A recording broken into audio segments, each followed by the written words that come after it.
This is the Widow Podcast, and I am Karen Sutton, the Widow Coach. I'll be supporting you through the loss of your life partner so you can find a more positive way through your grief. I want to give you hope after loss and to know that when you are ready, you can create a meaningful life for yourself with the help of me, Karen Sutton, and the Widow Podcast.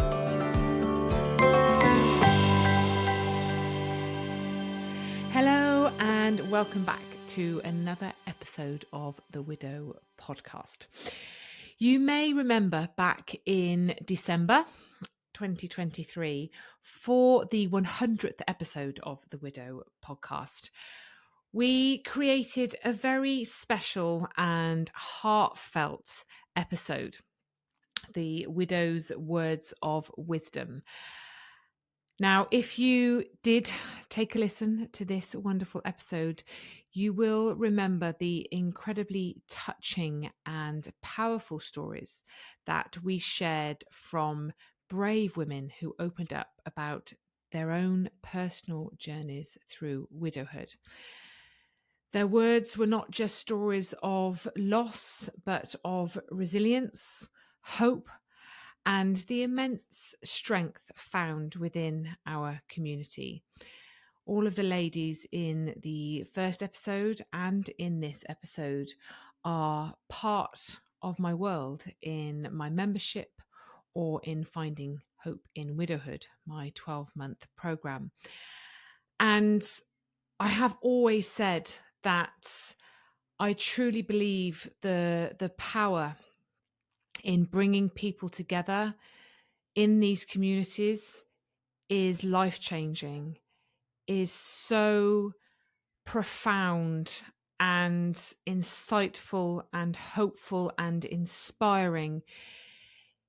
It's everybody sharing their own unique journeys. We all do this differently. We all do this in very different ways, very different paces.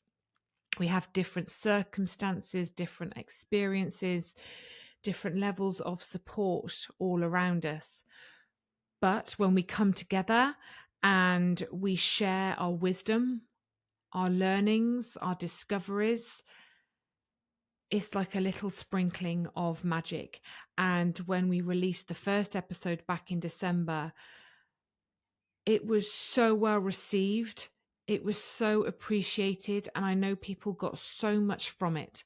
And when I asked the ladies in my community to share their stories, there were stories shared that I couldn't get into the first podcast because there was already 10 brave, wonderful souls that had shared their story. And I thought, I'm going to save them and I'm going to do a part 2. So this is part 2. As you know, widowhood is a profound journey and it is often filled with unexpected challenges and moments of reflection. It's a journey that no one truly understands until they have walked that path. As I say, through sharing and listening to each other's perspectives and experiences, we learn so much. Each story carries its own unique lessons and perspectives, offering us guidance and the assurance that we truly are not alone. So, in this second installment, we have 8 more incredible ladies ready to share their own personal experiences. These stories highlight not only their strength, but also the wisdom that they have gained and how they are using it to help other widows navigate similar paths. By coming together and opening up, we create a powerful sense of community. We grow, we heal, and we find our way forward together. I want to say a huge thank you to these courageous women for their willingness to share their lives with us. It takes a lot. It takes a lot to open up your heart and share your story and put it out there into the world. Opening up about such personal experiences takes immense bravery. and their words have the power to inspire and heal. Their stories are not just about surviving, but thriving and finding new meaning in life. It really is an incredible thing that these ladies have done to share these stories with all of us here. And watching people learn and grow and support each other makes me feel so proud and so grateful to all of you. Those of you listening, those of you part of my podcast community, I thank you all, because when we come together, we really are so much stronger. So let's dive in. Take a listen, break it down into chunks if you would like to, but listen to each story as you go, because each one is a beacon of light in the darkness.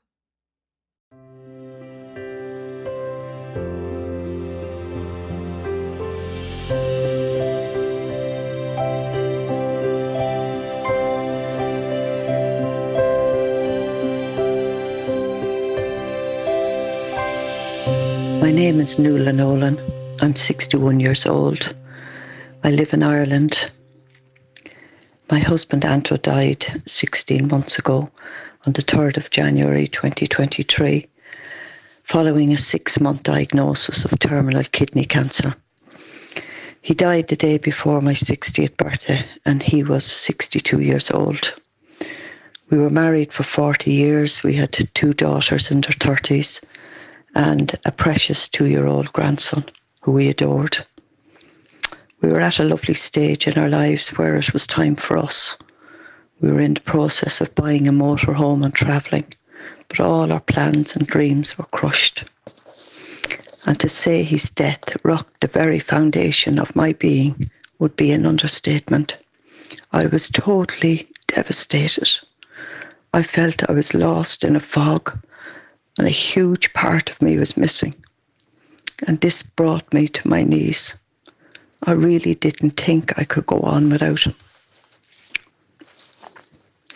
But before Anto died, he asked me to try and live my life the best I could without him, and try not to go into a dark place. I wanted to honour this, as he bore his illness with such courage and bravery, and I wanted to grieve as positively as I could, if this was even possible. And I knew I needed to seek as much support as I could get if I was to survive it. So I Googled podcasts for widows, and I came across Karen Sutton, the Widow Coach.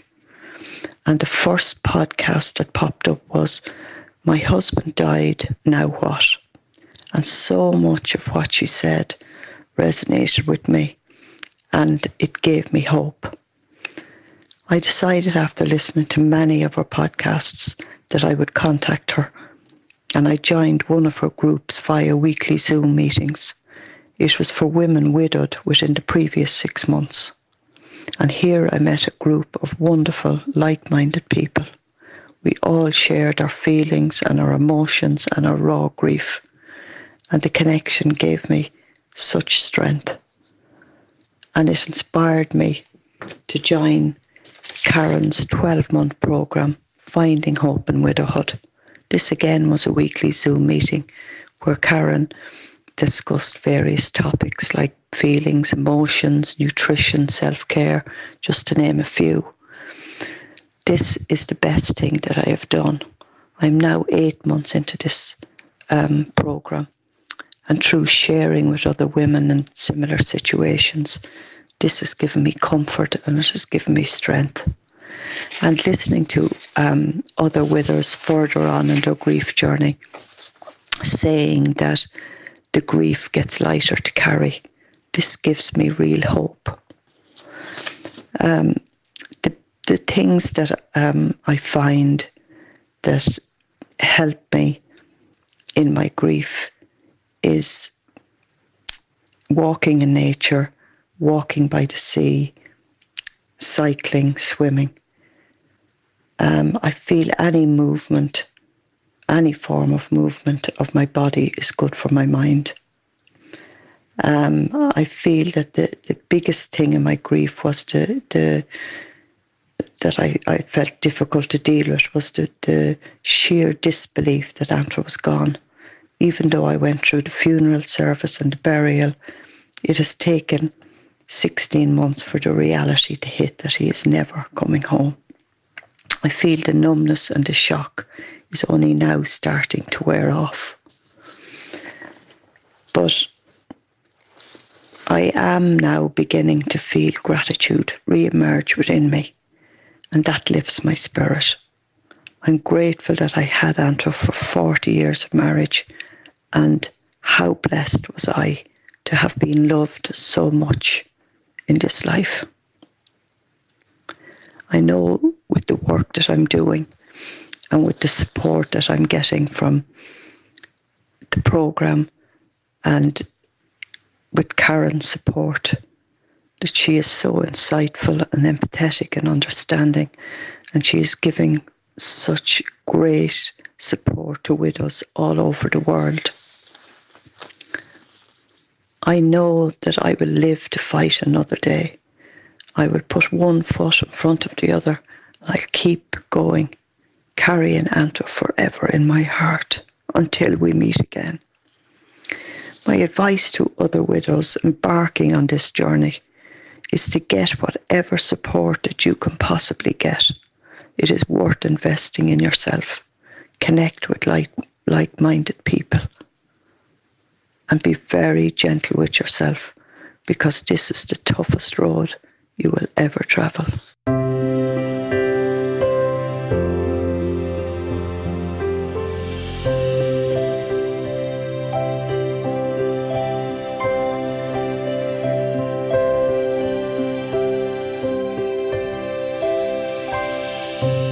Hello, I'm Adele and I live in the UK. I was married to Jay and we've been together 30 years and have 2 wonderful teenage children. Jay died last November, 5.5 months ago now. He collapsed at work and was placed into an induced coma before being airlifted to King's College in London, where he sadly died 5 days later. We had no clue he was that poorly, and I still cannot understand how my strong, amazing husband died so suddenly. We had 2 post-mortems and they found he had a grade 3/4 brain tumour. How he was even functioning on a day-to-day basis was a miracle.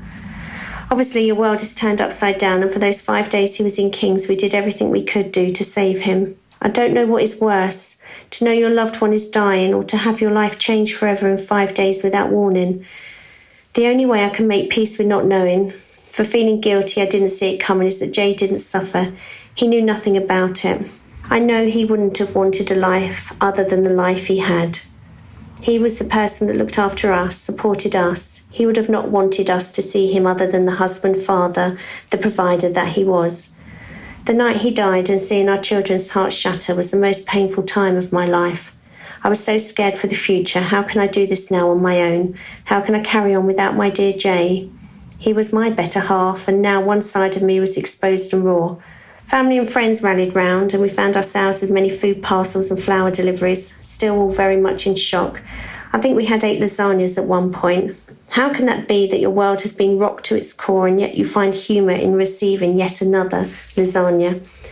We both ran our own businesses and I had people relying on me. Although things slowed, I still felt I needed to keep things ticking over. I don't know how I did this, I just know I had a lot of help from friends that knew Jason's business and kept the projects moving forward. The everyday jobs were being done by other people who were coming and going from my house, and I was so grateful. Things needed to be done, and you needed to speak to people, family, friends.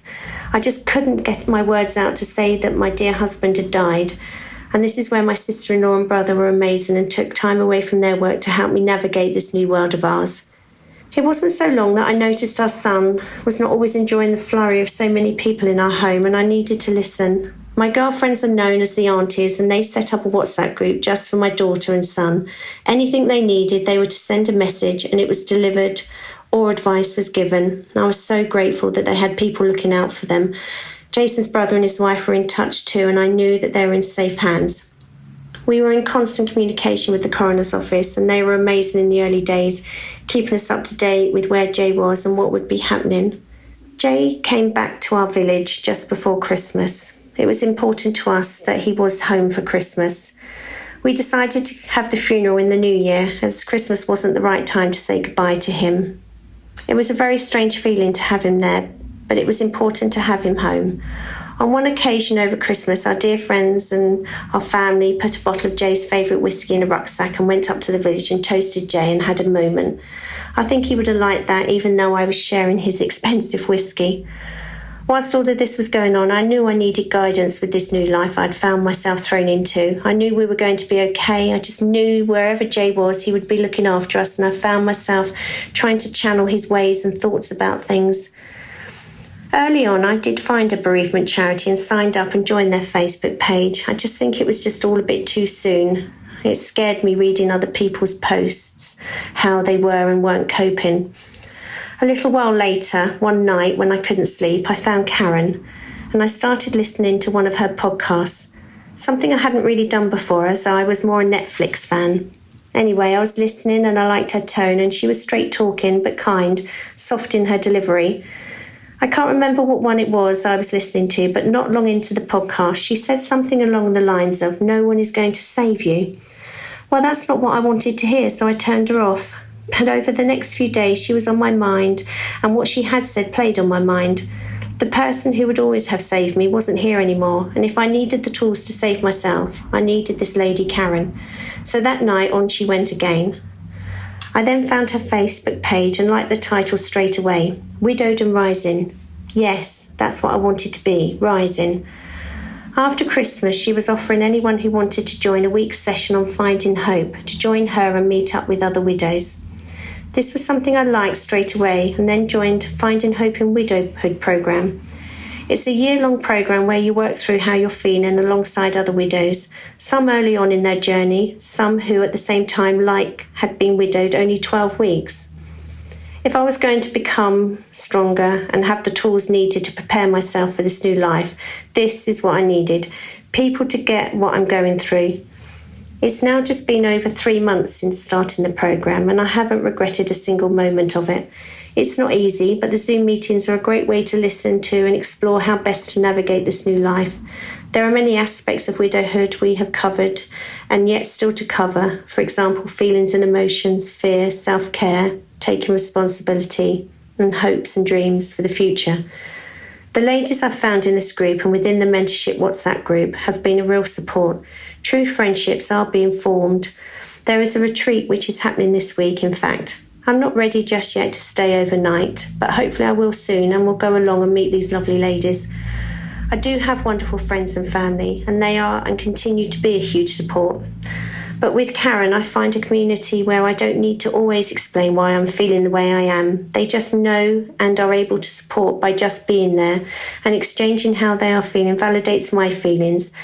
And in that, you don't feel so alone.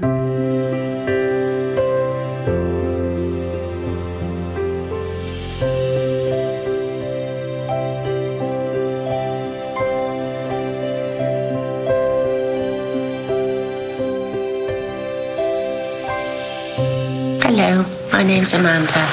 I'm 55 and live in Cheshire with my 2 children, Anna, 26, and Freddie, 23. I'm married to Andrew, who died of cancer last year in April 22. I noticed there I said married. I'm not looking to hang on to that status, as I know Andrew's died, but I just feel more comfortable saying married at the moment. In the early days when Andrew died, I was so busy doing what us widows call death admin. There's so much to organise, letting people know the funeral and to deal with the endless loving phone calls, cards and flowers that arrive. The day of the funeral went past in a haze. I was dreading it, but although it was a beautiful day of love and gratitude for Andrew, I honestly felt like I wasn't really there. Then there are months and months of endless paperwork, arranging probate and other dreary tasks to do. Andrew died in the April, but I didn't cry until August. I was busy trying to support our children and other family. I suppose that's the mother's instinct, putting everyone else's needs first. To be honest, I also think I was frightened that if I let down my shield, I might just collapse. And there was still so much that needed to be done. I started listening to Karen's podcasts in the August and immediately resonated with her warm and caring way. I loved her straightforward and common sense way of talking. I remember after the first time I thought, oh my goodness, someone understands, someone gets it. I read about her course, Finding Hope in Widowhood, but it was quite an investment and I thought that I'd be okay, that I was doing all right. However, by January, I was a complete mess. When Andrew died, I remember thinking that I was never going to be a victim or wear my widowhood as a badge of honour. But by January, I was slowly sinking. How am I going to live the rest of my life alone?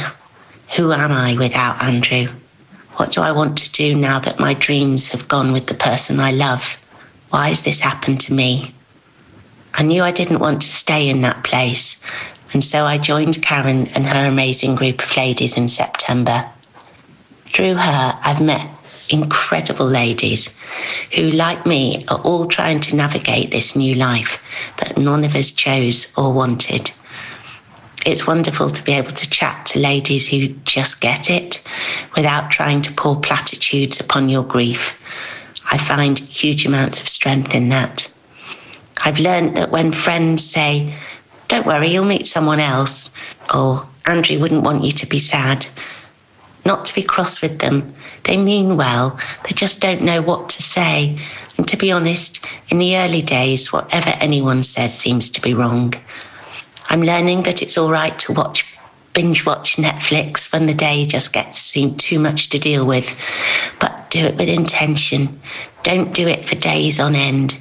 Get up the next day, get out in nature for a walk, meet a friend for a coffee, even when it feels like it's the last thing you want to do, and ask for help when you need it. Write down lists, so the ones going round and round in your head, getting bigger and bigger, especially in the early hours of the morning, don't overwhelm you. They're never as big on paper as they are in your imagination. It's been 20 months since Andrew died, and I look back and I'm amazed at the things I've done I never thought I could do. Andrew did all the finance for us both, all the bills, but now I do that with confidence. I've sold the family business, learnt to reverse a trailer and launch a boat, traded in the petrol strimmer for a battery, used the chainsaw, although my son did tell me off for that, mended the fence, replaced a tap washer and a leak in the radiator. YouTube really does become your new best friend. But above all, in the last couple of months, I'm learning that I can live without Andrew. Of course, I wish I didn't have to, but I can do it. I'm now looking forward to making plans and even moving house in 2 weeks. I decided to leave all the sad memories in the old house and take the happy times to the new house where I can make new happy memories with me and the children. There is one thing, though, I never still can manage, and that's to put the right bin out on the right day. Every single week, I still get it wrong.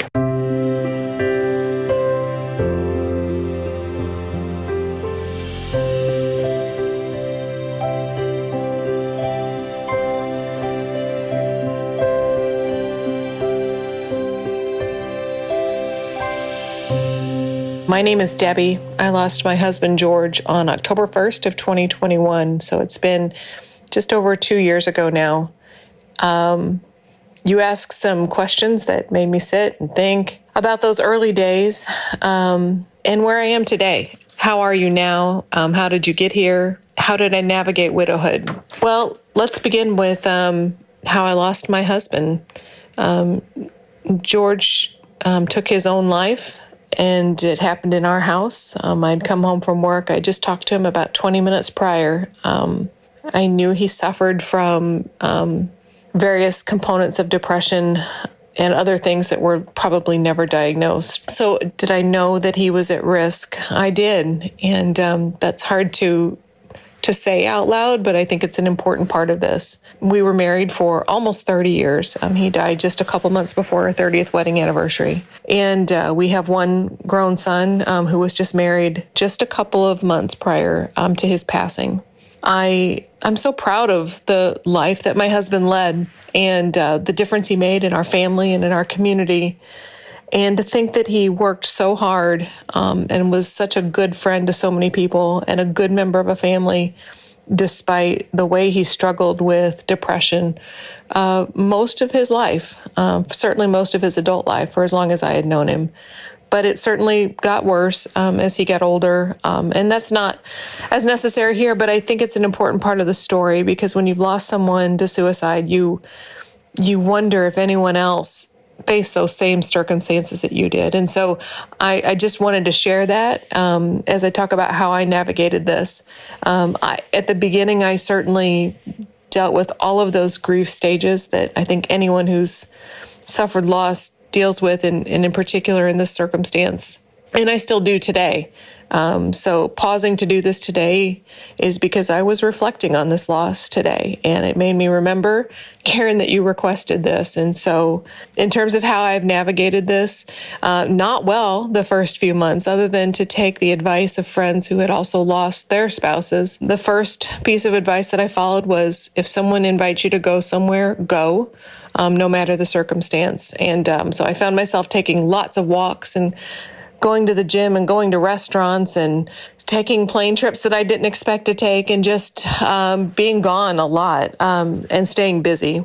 And the second is that there is no timetable for continuing your life, whether that's your work life, your choices related to travel, the things you choose to do with friends, or dating. And so that did take some time, and my timetable was certainly my own, but just knowing I had the freedom to do that and getting that permission from others who had gone through this same awful journey was truly a blessing. Karen, so was your podcast, and that's what led me to you and to work with a small group within this community. And I think back to those early days and just how lost I felt, and really frankly, unworthy of love in the future, and not sure. I mean, I think I've always been confident in who I am, but at the same time, this is jarring. So finding time to reflect on who I am was incredibly important.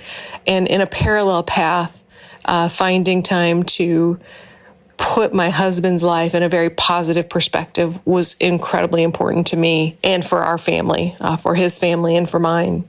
So I choose to celebrate his life as often as I can in private conversations with others. And I've chosen to go on with my life. And I think that's what he would have wanted. And I'm fortunate that others have supported that. So, boy, that's a lot. If I could give any tips, it would be to really care for your own personal health in this journey. It can make a significant difference. Don't be afraid to share your perspective with others. And you're going to look for people who have been through a similar journey, and they are there. It's going to feel very lonely, incredibly lonely and isolating at times. But when you look and you open yourself up, you'll find that there are people who have a similar circumstance, and they're willing to listen, and they're willing to share, and they're willing to give you that grace that you're so desperately looking for. So it's been a pleasure to share this, and thinking of all of those who are listening and looking for the same hope that I was in my life.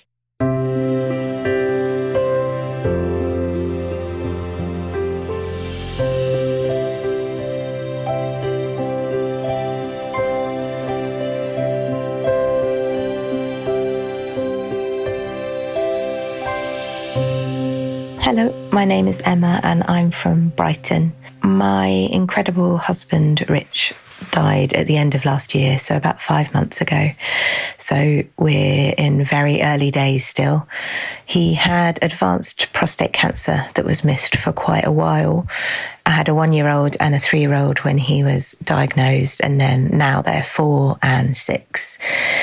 But in many ways, he was one of the healthiest unhealthy people I think I've ever met. So he was running 10K even through treatments, taking the girls up hills to school, an incredible zest for life, which is something that is definitely in the darkest moments sustaining us. I think the thing that I found in these really, really early raw days is just how much I wanted the awfulness and the feelings of pain to disappear. and how nervous I got when I saw people much further in, 2, 4, 5 years, saying that they were still grieving. And I think even though I've hoped I had a certain level of death literacy and death awareness, I think I just really did hope that it incrementally got better, because we're sold a story in most things in life and consumerism that if you buy something or do this, then you'll start to feel better. And it took me quite a long time just to settle into the fact that that isn't the case with this. And I have to sit in the moments that are painful and then relax slightly in the moments that are ever so lighter. And I think one of the things that really helped is I was worrying about how to live this new life without him, feeling sad that he was missing things, worried about where he was. And I decided that what I could do is live for, with, and through him. So I'll live for him for the remainder of his life that he didn't get to live, that we'll live with him, that on every opportunity we'll talk about him being with us, that we'll take him with us on every family outing, on every family trip, on every walk up to school, and that we're living through him because we're all altered because of the impact of his life, that genetically, neurologically, me and the girls are changed because of him. And so we are different because of him, and that throughness means that he will always be part of us. And I think one other thing that I hadn't really counted on was just how spiritually hard it is to lose such an important person in your life if you don't have a religious framework to fall into. So my concerns and thoughts were always going to, where is he really? Reading so many books, so many scientific research, just to try and place him. And it struck me one day that my youngest kept saying to me, so is Daddy in Australia now? And because he was Australian, I was worried that perhaps she'd misunderstood or I hadn't been clear. And a very wise friend said to me, you sure she's not just imagining him in Australia? And so I asked her and I said, do you like to think that Daddy's in Australia? And she said, well, yes. So I decided, well, why not? Why can't she think that he's in Australia? And so I wrote this poem, which I kind of summed up the feeling that I have about how you place your person once they die. It's called Australia. I'll dream you're in Australia. That's what I'll choose to think. You're sitting by a quayside. You've got your favourite drink. There are drops upon your arm still from dipping in the sea. In front of you, some food, a book. All that's missing there is me. You're basking in that evening glow, but it's odd that I'm not there, that I can't ask about your day, share things we always shared. So I'll walk over to your table in this place beside the sea to reach and hold your hand in mine, this final trip that's without me.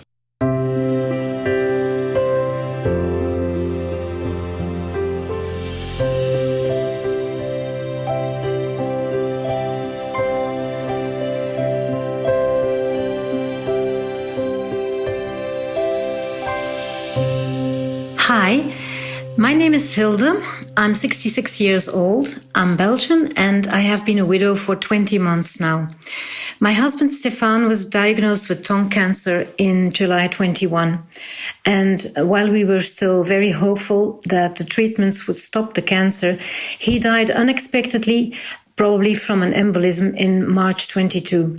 The very first thought that helped me with the initial shock was a memory from my eldest grandson's birth. 20 years ago, Stefan and I assisted one of our daughters when she gave birth to her eldest son. And just after the baby was born, I had this very strange thought, like, wow, if we can do that, we can do dying too. At the time, I didn't say anything about it because it seemed a bit inappropriate and we were all so happy and excited. But it stuck in my mind as important. And that fatal night, I was with Stefan in the hospital, and I remember shouting his name and telling him to breathe. But at the time, there was also a quiet voice in me that knew he was dying, and it reminded me of our grandson's birth. And while I felt like my whole world was collapsing there was also that knowing that Stefan was okay and that I was going to be okay too. Our 6 children were very helpful and supportive. They allowed me just to be crying or not crying, joking. They never asked me to do more or less or anything different. One thing I had to learn, and that is to set boundaries. I had never been really good at setting boundaries, and this was a time when I had to learn who to say no to, and to stick with my own boundaries and be willing to take the consequences of that. And unfortunately, that brings some more extra losses along. We shared all the practical arrangements, the children and I was never alone during the first 2 weeks. I didn't cry a lot the first 3 months. I think I just wanted to be very present to what was happening so I could remember it later. But after that, during the 4th month, my sadness was suddenly overwhelming, and for a period of 6 to 8 weeks, I cried so much, and I ended up with a terrible rash all over my face. Part of Stefan's legacy are his reminders of the dangers of all or nothing thinking. And I decided that while it's useful to see myself as unique in some aspects, I mean, not everyone wants 6 children, for example, I believe it's equally useful to see myself as not special, as ordinary, as no different from any woman who has lost her husband throughout history. And if they can do it, if they could do it, so can I. It's the kind of comparison that makes widowhood a little more doable. And this is why I love being a member of Widowed and Rising. People share their unique stories, but there is so much that we have in common. Karen also asked what surprised me. Well, there was a dip after the first anniversary, which lasted quite a long time. It was worse and more than I expected. But what surprises me most is that sometimes I'm feeling so good, and then I start wondering if there's something wrong with me.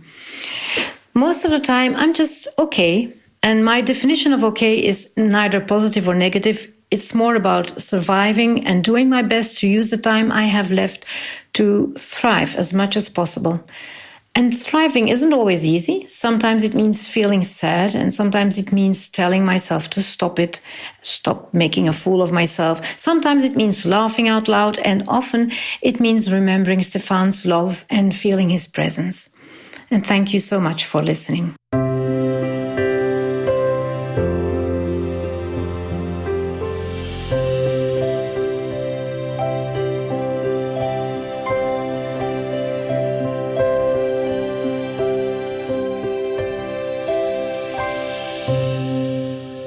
Hi, my name's Kathleen. I'm 51 and I live in Chippenham, Wiltshire.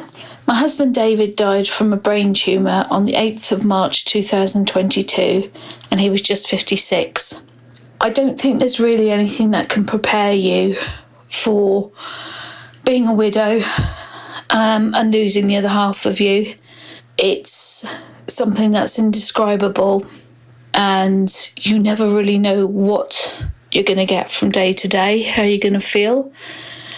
That is something that's really surprised me, actually, is the fact that you know, one day you could be absolutely fine and you think, oh, okay, I'm all right, I'm doing okay. And then the next day you can just fall so low, and it really hits you. And sometimes it's not necessarily anything big that's made that happen. It can be just the tiniest of things that would just tip you over the edge. So that's been hard, the ups and downs of it, never really knowing how you're going to feel on any day. But it is getting better.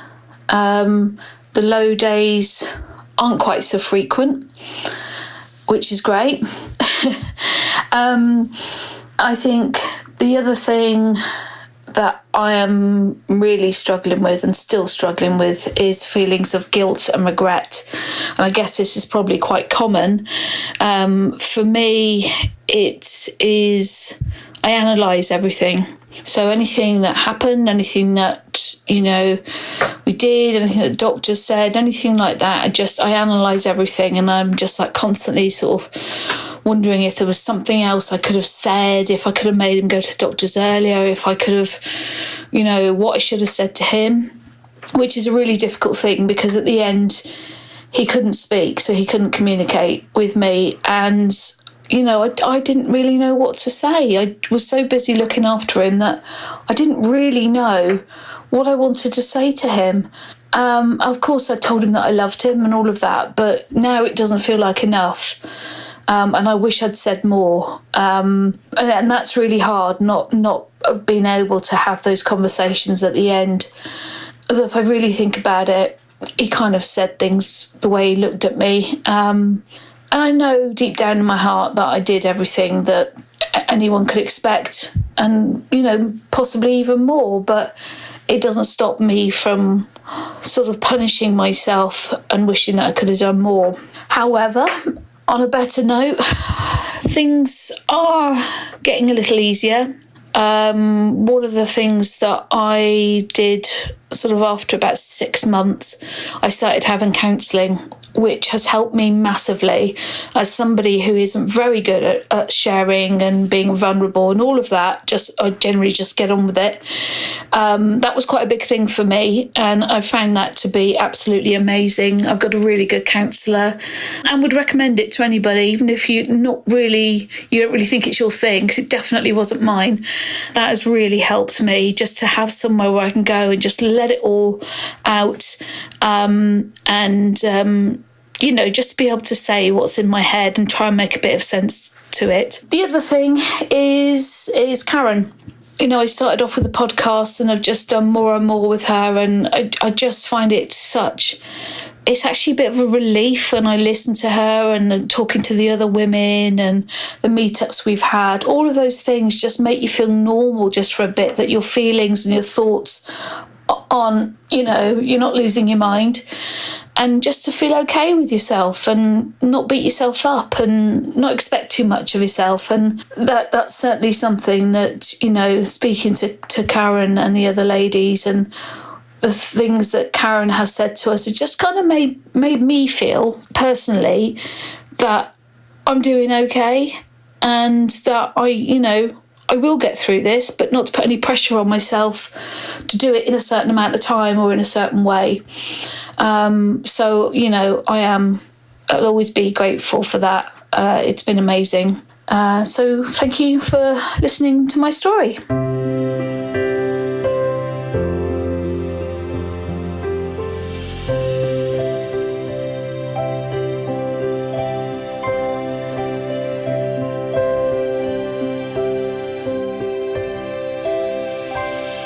I'm Sue, I'm 61, and when my husband of 32 years died of bowel cancer in February 2020, we were living in the northwest of England, just outside Liverpool. I knew that my husband was going to die for at least 2 years due to a terminal diagnosis, but I did think that the anticipatory grief that I was experienced would make it easier after his death. But in that respect, I was wrong. I also thought there would be an end point to my grief, and this was a big hurdle for me to come to terms with. The fact that I might always be sad and always feel grief felt completely overwhelming.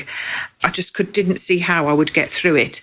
But I have learnt over the last few years to live with this knowledge that I might always be sad, and I found out the sort of things which will help to ease the pain for me personally. I also knew early on that I didn't want to be miserable all the time. I did spend an awful lot of time in deep grief and utterly crying all the time, utterly miserable. But I knew that I did want to be happy in the end. But how on earth was I going to achieve that? But I'd say about 6 months after my husband died, I found Karen Sutton on social media, and I decided to join her very first Finding Hope in Widowhood programme. And that helped me enormously in starting to find out what I needed to do in terms of self-care, what would help me to feel better. Over the past, say, 3 years now, I've also realised that connection with other widows within her Remember group has helped me enormously and continues to do so. We share ideas and experiences. We have a place to share our feelings, and everything is acknowledged and understood. And that is really powerful and supportive. I think perhaps in the last 18 months, I gradually realised that I couldn't live in the same house and have the same life without my husband. It just wasn't working for me, and it was stopping me really from moving forward. So after much thought, I decided to retire and move. In order to do that, I had to declutter a house that we'd lived in with our children for 30 years. And that was a huge challenge, a very emotional one. And I experienced a lot of physical illness throughout the process. But I've done it, and I'm starting now to build a new life for myself, which is it's really helping me. The hardest thing to cope with now, and I'm learning how to deal with it, is loneliness. Not being in a partnership I find really hard, and lack of intimacy. So my next challenge is to find out what I can do about that, if anything at all. Do I need a new relationship? I'm not sure yet. What helps me is getting out in nature. I love walking in the fells where I now live. And that really helps to keep my spirits lifted. I thought of a phrase about a year or so ago, and that is filling my positivity coffers. And I find that really helpful, walking in nature with my dog, meeting new people in walking groups. That is really helping. I've also found that concentrating on just one task, when things feel overwhelming, I find to put things into chunks, put my to-do list into chunks, and just concentrate on the one thing that really needs doing. That helps me enormously too.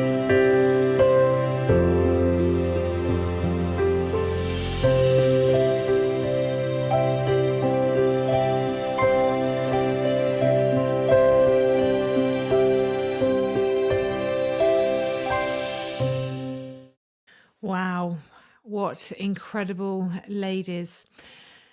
And that brings us to the end of this powerful episode of Widows' Words of Wisdom. I want to say a heartfelt thank you to each of the 8 incredible women who shared their stories with us today.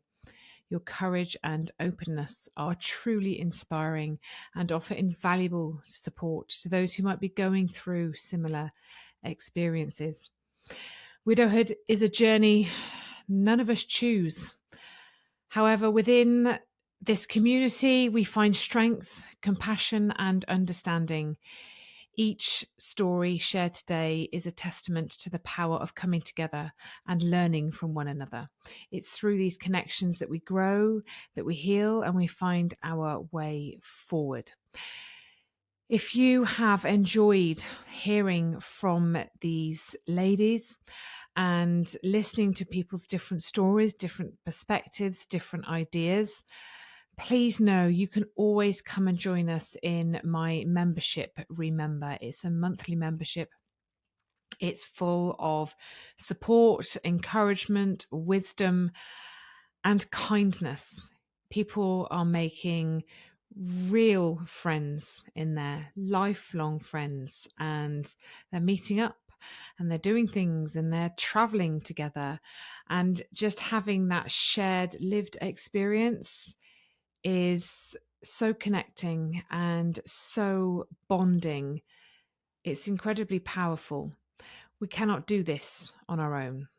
It is through our connection with others that we find our way forward. I truly believe that. And that is why I do what I do. And this podcast is an incredible way of extending that to everyone, wherever they are in the world, wherever they are in their journeys. And I just want to thank you for being here, for listening, for supporting. And if this episode has helped you in any way, if it has resonated, please do like it, share it, leave a review. It helps me to reach others who need this light in the darkness. We all know what a horrible, horrible, lonely road this is. And the more people that we can reach, the more people we can help. But I need your support in doing that. And by subscribing to the podcast, liking the podcast, commenting on it, leaving a review, it just helps those lovely algorithms work in the way that they need to and reach more people. If you missed the first part of this series, the 100th episode, I highly recommend you go back and listen to that December episode. It's filled with equally moving stories and wisdom from other remarkable women who have walked this path. Together, these episodes create a tapestry of experiences that remind us of our shared humanity and the incredible power of support. Once again, thank you to all of you for tuning in. If these stories have touched you, like I say, or if you know someone who could benefit from hearing them, please do share this with people. And remember, you are not alone. There is a community of support out there. The strength that we find in each other's stories is immeasurable. And I would love to invite you to come and join us in my membership, remember, and continue to feel the connection and support that you have felt by listening to this. Stay connected, connect with us on social media, and please go back and listen to many of the episodes that have been created. They are all impactful, inspiring, and full of heartfelt wisdom. So until next time, take care, look after yourselves, and I will see you again very soon. Lots of love. Bye-bye.